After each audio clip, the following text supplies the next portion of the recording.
zone of silence. Our planet may not be very big on a planetary scale, but it is home to many weird and wonderful things. Majestic sights, spectacular landscapes, icy tundra and mountain ranges can all take one's breath away or offer inspiration. Some natural wonders on this planet also possess reputations of an eerie nature. One place that springs to mind is the Bermuda Triangle.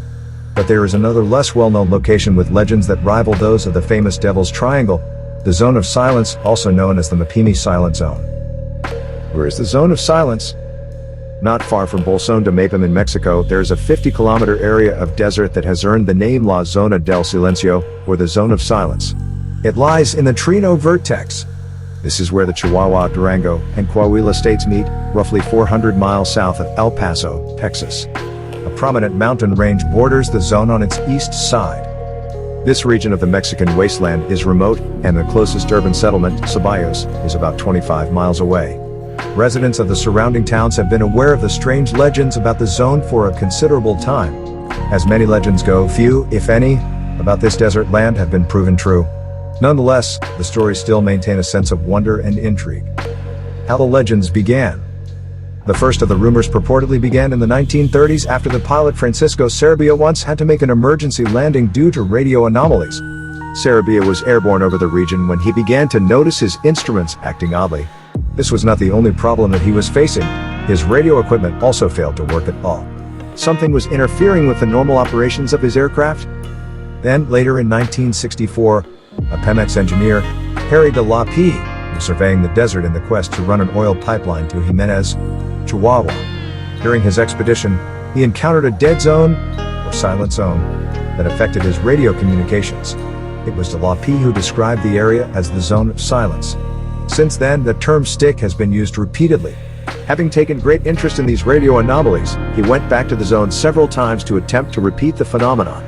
What he discovered was that the dead zones were not fixed.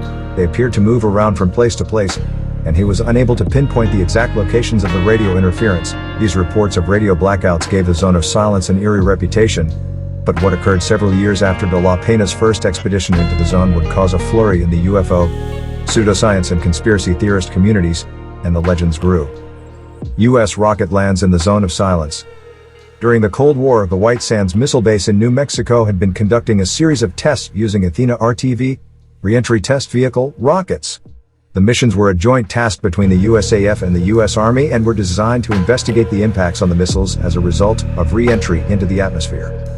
On July 11, 1970, the Athena RTV V-123D rocket launched from the Green River Complex in Utah. Its final stage, carrying a capsule of radioactive cobalt-57, was supposed to drop down in the desert of White Sands, New Mexico. Instead, the rocket developed a fault, overshot its intended destination by more than 500 miles, and ended up crashing in the Zone of Silence at 26.7467 N and 103.7458 E. This was about 500 miles south of the border. When the U.S. government requested permission to enter the area and retrieve the debris, the Mexican government allowed officials access to the site. They worked quickly and covertly to secure the area and begin a search for the radioactive capsule, retrieval of the Athena.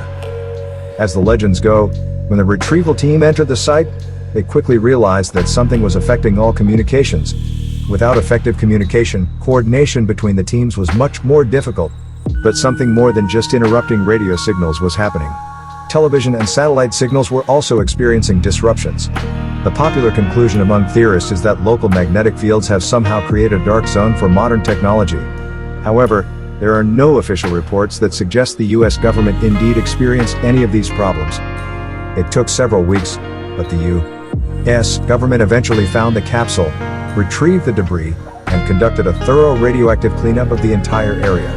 About 20 tons of radioactive soil, including plants, were removed and deposited in the White Sands Desert. Other strange occurrences. In addition to stories about the loss of radio signals and communication, countless reports of anomalous events have surfaced in the Zone of Silence. Few of the reports are credible, and the overwhelming majority of them have not received an adequate explanation. These anecdotes chronicle everything from strange lights in the sky to rectangular aircraft to people appearing almost out of nowhere. There have been enough reports of activity that some people have drawn parallels between the Zone of Silence and other areas of the world, such as the Dragon's Triangle close to Japan and the famed Bermuda Triangle. They may have reached these conclusions because the zone is nearly longitudinally aligned with the Giza Plateau and the Bermuda Triangle, between 25 degrees and 29 degrees north. Anomalies of the zone. There appear to be a number of anomalies in the zone that can be classed as unusual. Maybe this desert area is unique in this regard. Although unproven, one of the traits most often associated with the area is the high levels of magnetite and uranium. Some investigators that have studied the area and its possible effects believe that these higher levels of minerals are responsible for the lack of signals deep within the zone. Purportedly, many meteorites that penetrate Earth's atmosphere tend to end up in or near the area too. A lot of these meteorites consist of iron or other metals that are attracted to magnetic fields. However, some experts point out that the zone of silence has not attracted any more meteors than normal. A weird trio. There have been testimonies about strange beings in the zone, specifically 3 people on a regular basis. This trio consists of one woman accompanied by 2 men, all blondes. One ranch in particular claims more than its fair share of encounters with this trio.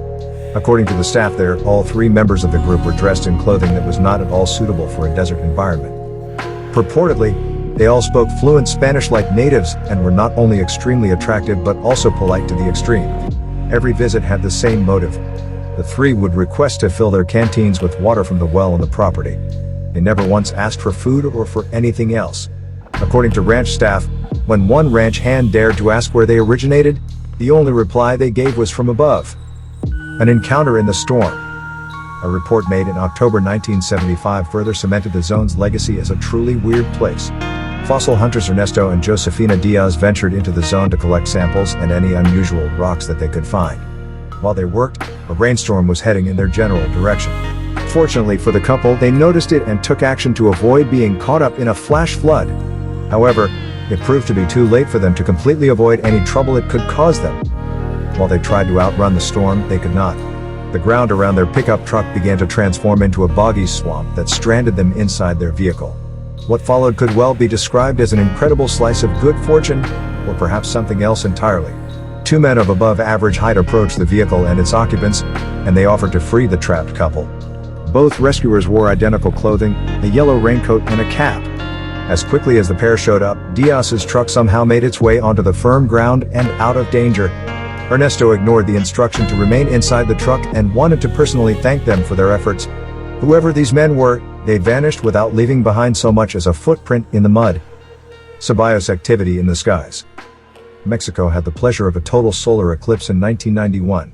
Ever since then, the nation has been one of the most active UFO hotspots in the world. Some of the purported activity within the zone predates the eclipse by a number of years.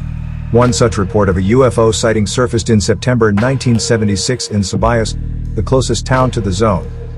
A little before 9 p.m. residents began reporting a massive rectangular-shaped object just hovering above their heads. Witnesses say that it was about 300 meters in length, with alternating colored lights pulsating around its rim. From within the object, a deep hum was detectable.